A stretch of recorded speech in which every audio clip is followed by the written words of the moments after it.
Good morning. Welcome to the show with me. Today is improv.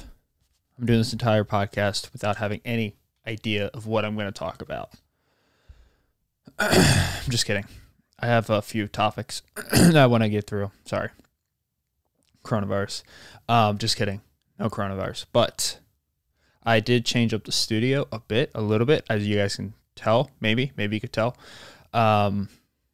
A lot has happened since the last time I saw you people, or that you guys saw me, because I don't see anybody.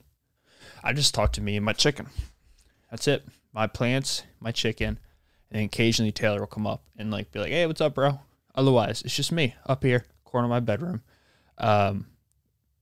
Just an absolute no life over here. I'm just kidding. This is all calculated. What's going on? Welcome to another episode 124 of the show with me, your host, Michael Labs, in the corner of my bedroom in the great state of Maryland. Got a few arrangements, plant arrangements. These two are the common characters that show up every episode, which I think you guys can see. The salt lamp is still dead. It's not dead. I guess I could turn it on, but it has like a little seizure look to it. Like if you're epileptic, it might put you in epileptic shock, maybe. I think that's the way you phrase it. And I like all my viewers' brains, so I want their brain to be functioning as it's supposed to function. Now, I do have this plant. I got this plant right here. Taylor made this box with this plant. It's a beautiful plant. It's a very cute plant. It's a little succulent. A little bit of a perverted name for a type of plant, but it's still a cool plant. And it goes right there. So you guys can't see it because we're cheap here and we need to upgrade. I have the vine going down right next to my monkeys. I had this picture right here, right above my head. And if you're not watching on YouTube, or if you've ever seen it on YouTube, but you're listening on audio, it's my astronaut looking at an alien in space that my girlfriend's sister designed for me on my 23rd birthday. It's like my favorite piece I have in my room. But I put it on top of my thin blue line flag right behind me that my dad made me, right next to me in my quote. So I can make room for these two beautiful plants. So I have a bigger succulent, I think, that has a quote on it that says, "Be nice or leaf," which is a pun. It's a funny pun. Or leave. It sounds very similar to it. And then I put my agave. No, not agave. Aloe. I put my aloe plant right next to that plant. My grandmother got me that plant. I don't know why. I think my father said it's because she thinks I need. I don't know why I got it, but I have it and I like it. They're all gonna die if I have to take care of them, because I will not take care of them. I won't do it. I don't want to not do it. I want to do it, but I struggle with that. Caring for things. I have a soul. I do. I promise I have a soul. So that's a few updates.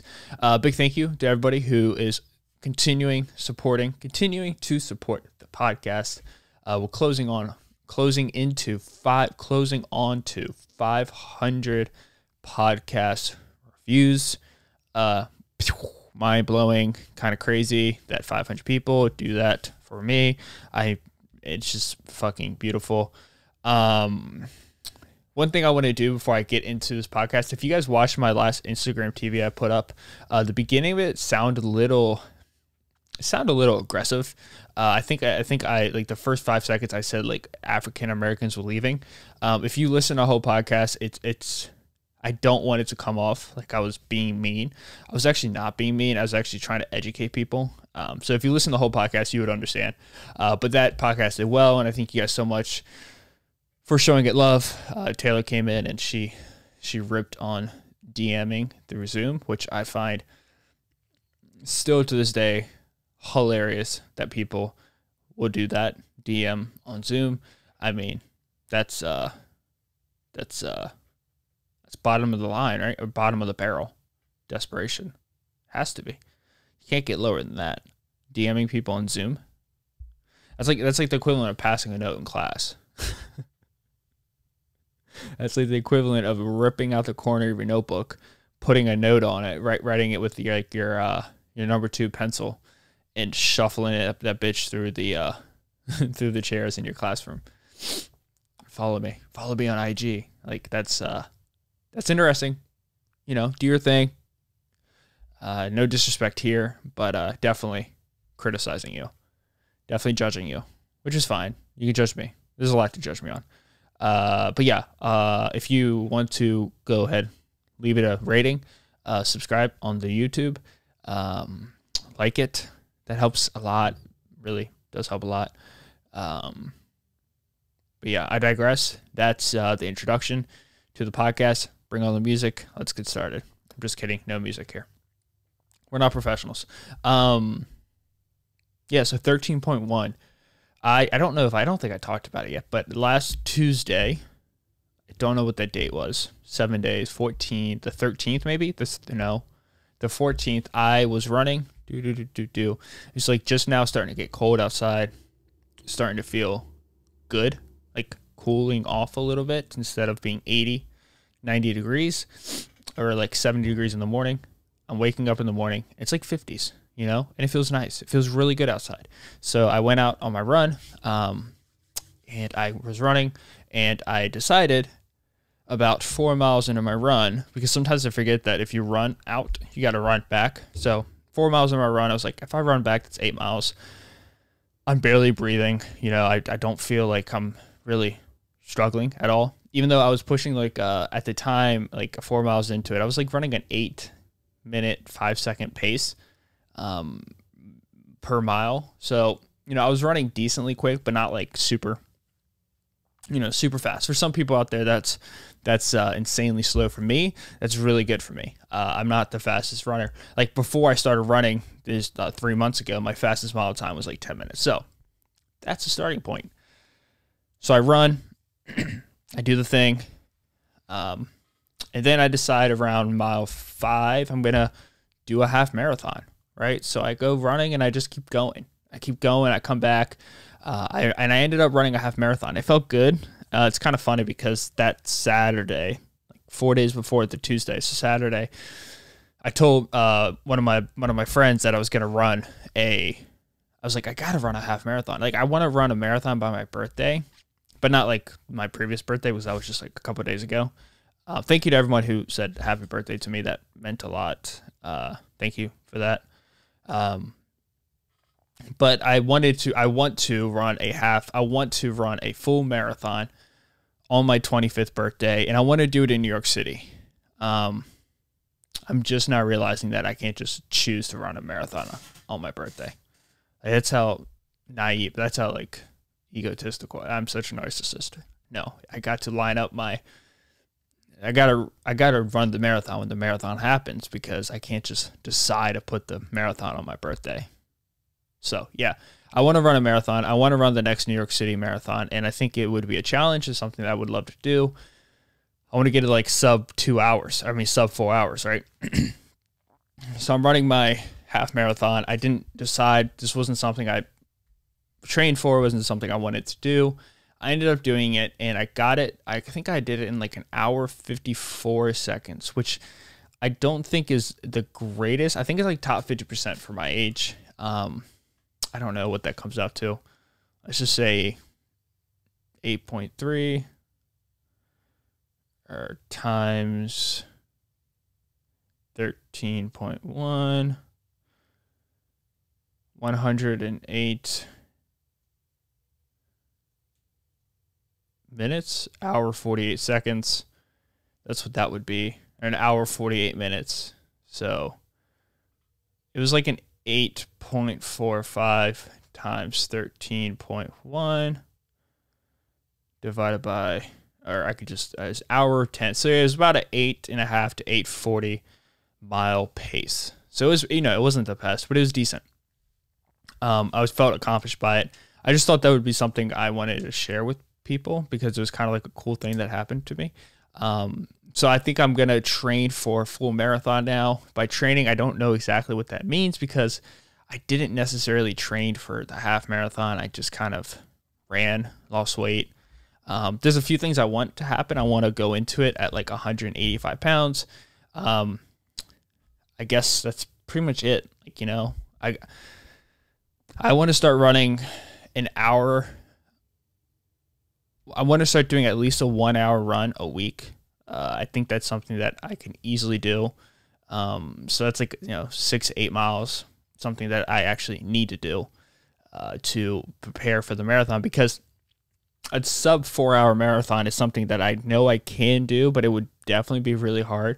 I was on pace, obviously, to do it. I think a sub 4 hour marathon is kind of like the benchmark of like a decent marathon.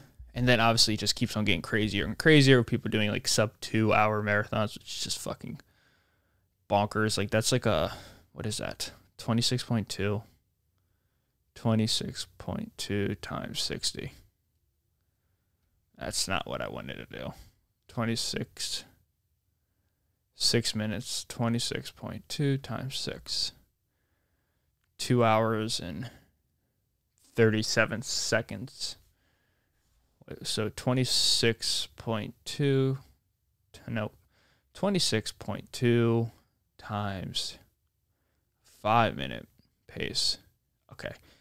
So it definitely, I guess, and it can't be, I got to look that up because there's no way somebody has run a sub world's fastest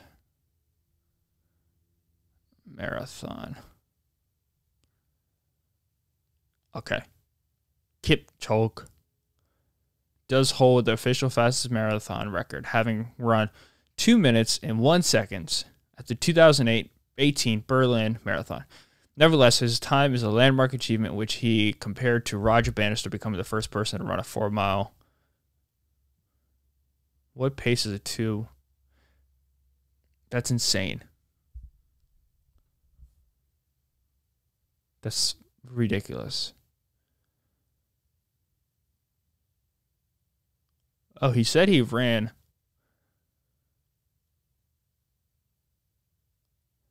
Note that we said on record eligible courses. That's why his 1 hour 59 second in Vienna is on the list. That time doesn't count for record purposes because standard competition rules for pacing and fluids weren't allowed. Similarly, Jeffrey Mutai's Boston Marathon course record of 2 hours and 3 seconds isn't on the list because of its point-to-point layout and too great net elevation drop.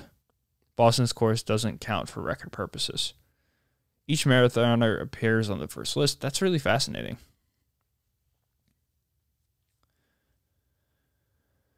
I don't know how I feel about that. I feel like, I don't know. I guess you kind of have to have certain. Dude, the women kill it too. They're all from Africa. I think it's because Africans have they're taller. Like these countries like Kenya, Ethiopia, they're taller people. They're taller individuals. They have longer legs.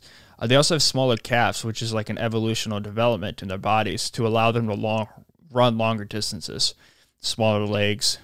This is a girl from Paula Radcliffe is from Great Britain. Israel. Everybody else is from Kenya and Ethiopia. Yeah. So I ran a half marathon in 2 hours or 1 hour and 54 seconds. These people are burning me. Of course they are, that they're elite athletes. Anyways, so I digress. Yeah, so that was fun to do.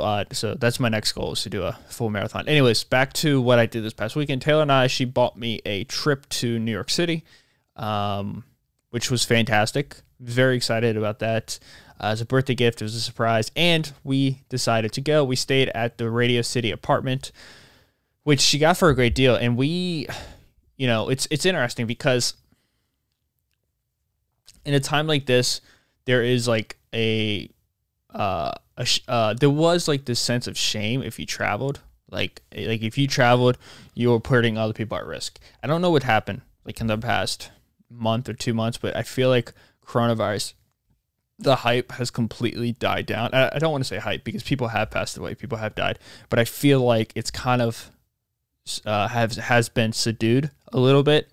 I don't know how much. I don't want to believe that that's all political, but I do believe some of it is political. I think the closer we get to November 4th, the more it's going to die down. It might ramp back up a little bit, but I do think it is going to continue to die down. So we went to New York, and New York was a ghost town. It was really weird. We stayed for a night, like I said, in the Radio City apartment, which was like 10 minutes from 10 minutes from Central Park, 2 minutes from Times Square. We had a really nice time, walked around. I went to Central Park, Empire State Building, Times Square, had a delicious pizza. So I went to this restaurant, and Taylor and I rarely drink. I drink more than her, but that's because she only drinks when I drink. So I drink maybe 5, 6, 7 times a year. If that. This year has been less than that, probably. Maybe more. I'm not sure. But so we go to this restaurant, and this restaurant is literally right outside of our hotel. So we didn't have to go that far. And we did everything. We got parking, like really, it was really nice. New York City at this time. So in the middle of a pandemic, I highly recommend going to, that just got my video flagged. I highly recommend going to New York City because there's nobody there. Everyone's gone. Only people there are homeless people and people who can't afford to move out. Like it was really strange. Everybody had masks on, which was nice to see. Everybody was wearing masks. Only people that weren't wearing a mask were just like people on the phone. There's some people who refused to wear a mask, but for the most part, people were like abiding by the rules, listening to everything that was supposed to happen. The bookstores were really clean, letting in a certain amount of people in at a certain time. No indoor seating, which is really strange from going from Maryland to New York City, where indoor seating is allowed, and it's been allowed for like the last 2 months here in the state, in Maryland at least. And I know some states have never shut down. But in California, in New York City, there was no indoor seating. And it was kind of sad to see because we went, I think, the weekend right before the weather turned, so it was starting to get cold. Like on our last day, it was chilly. It was like 50 degrees and like the wind chill up and down the avenues, it was a lot more aggressive than what I expected. It was cold. Like it was actually cold outside. And it's probably the last weekend that outdoor seating is even reasonable, and indoor seating has to open or people can't eat inside, which is what they need to do right now. And it was just it was a weird dichotomy to see, just go from Maryland where the rules are a lot more less strict, but still strict. But if I'd never left here and I just went to New York City and I never left to go to New York City, I would think my rules here in Maryland are so super strict, but going there, you realize, holy shit, it's like a playground in Maryland, like New York City was, stores were open, but still the restaurants were closed inside, no indoor seating, Starbucks, you couldn't be inside. It was strange, but it makes sense. It's a hugely densely populated city. They really got messed up early in the pandemic, like big time messed up. So it all makes sense, but it was just kind of sad to see and sad to know what the future holds for the great city of New York, and I don't know what the future holds, but the time we were there was nice. It was nice because there wasn't that many people there, which is like sad, but at the same time, it was good for us. So at this restaurant and I order a drink. And I order a Orange Crush, and first of all I asked him, do you know what an Orange Crush is? Because in Florida they don't have Orange Crushes. They do, but they don't know what it is, which is the irony's hilarious because Orange Crush, oranges, state of oranges, Florida. They don't know what an Orange Crush is. And then I expected them to have an idea what it was where we were eating, called I think it was called Pasta Lovers on West 42nd Street, right at 7th Avenue. And I expect them to know what it was because it is New York and the people there travel, they're like visitors, there's permanent residents, but a lot of people are tourists there. and he had no idea. He actually started laughing at me, which was fine. It was hilarious because I anticipated him not knowing, but he made a drink for me. It was really sweet. It was good. I like sweet drinks, so I liked it. But I guess like he found it like a challenge. Like he was like, oh shit, I wonder if I can like make it even better, because I showed him like a recipe of what it was, which, come to think of it now, he could have just looked up on his own. But I showed him a recipe and he bought me a second one. And then I ordered a huge large pizza, which I ate the entire thing. But it was just funny because I expected him to at least kind of know what it was, but he had no idea what it was. No idea what it was. But it was a good time. We had a good time in New York. More than anything, it was just an escape from the everyday race we're in here, I guess. I don't know.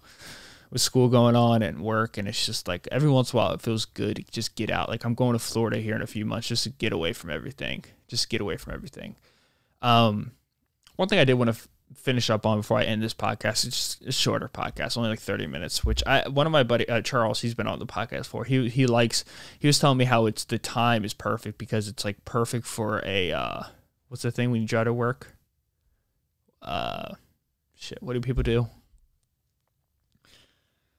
Your drive to work is a commute. It's good for commute. It's like a 30 to 45 minute podcast, which is something when I first started it, I wanted every episode to be an hour. I did a few hour episodes and I didn't like it too much because I didn't want to just try to hit a number, and have the content towards the end to be terrible.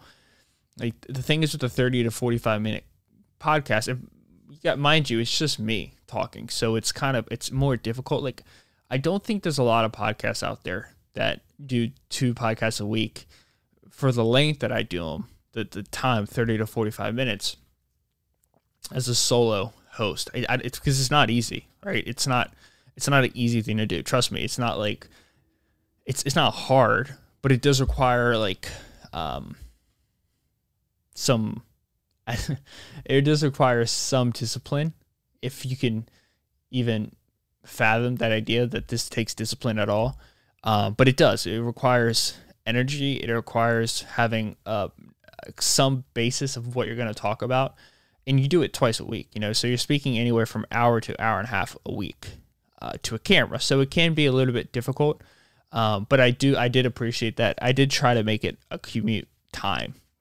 Something you can pop in, and it's winding down to the end when you show up to work, or when you get to the gym, or when you get home from work, or whatever you're doing. Because I know when I listen to podcasts, like there's really long ones I listen to, which I like a lot. Trust me, like 4-hour podcasts with like Lex Friedman, or 3-hour podcasts with Joe Rogan. I like those podcasts, but it does kind of feel like a mission to listen to the whole thing, and which is fine. But like, it would be, I wake up, I leave the house at 4:30. I get to the gym at 5. 30 minutes of a 3-hour podcast. I listen to it after the gym, to home, another 30 minutes, an hour podcast. I listen an hour at work. So like you see, it's only 2 hours. And then sometimes I don't finish the podcast, which is like not a big deal, because I would finish it if it really was that important to me, but I don't always finish them.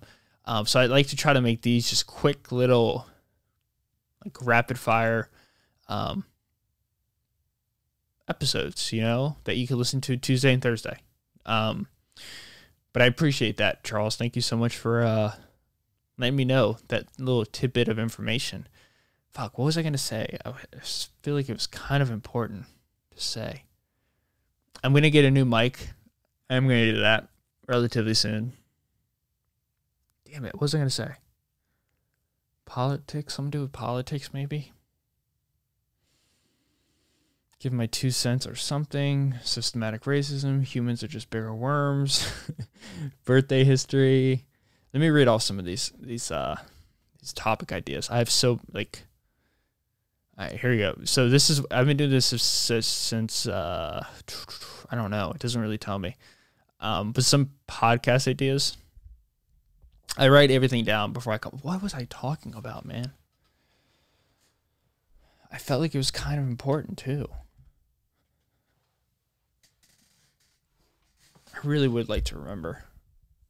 The holidays are coming up. Oh, yes, that's what it was. The market. I don't know. I mean, more information is going to come out within the next, 24 hours. By the time you're listening to this episode, information might have already have come out. But what happened? Two things happened.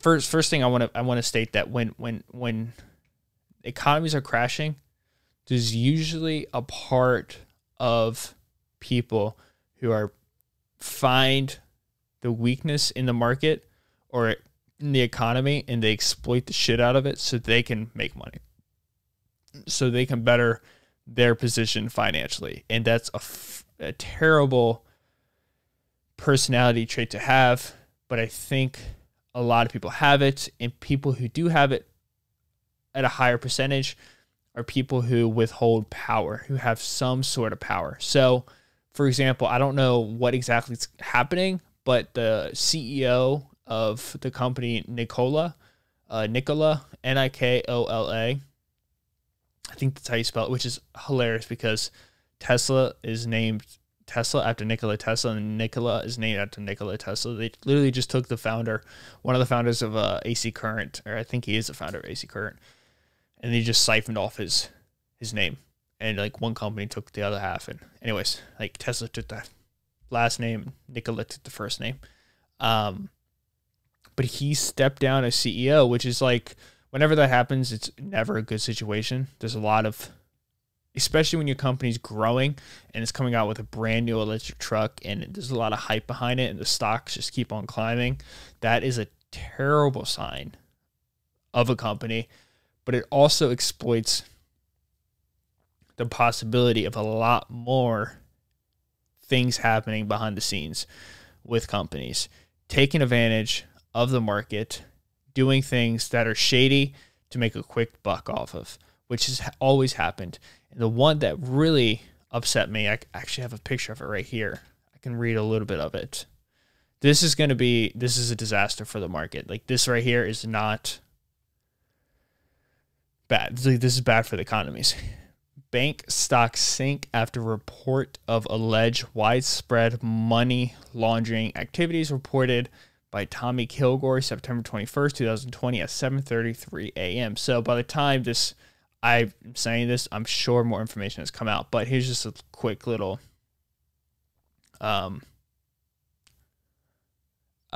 summary of what's going on as far as we know right now. Bank stocks took a broad hit in pre-market trading Monday after reports were published alleging many major banks continued doing business with customers despite suspecting money laundering activities. That right there is a big no-no. Like, you should not do that, but they continued to do it because these money laundering activities were making them money. They knew they were fully aware of the repercussions of doing business with illegal activities, but they continue to fund the illegal activities. And you can do these things during a crisis because people's attention is on the crisis. Meanwhile, players in the background are fucking pulling strings and being super crooked and taking advantage of the crisis. The SPDR Financial Select Sector ETF dropped 0.2%.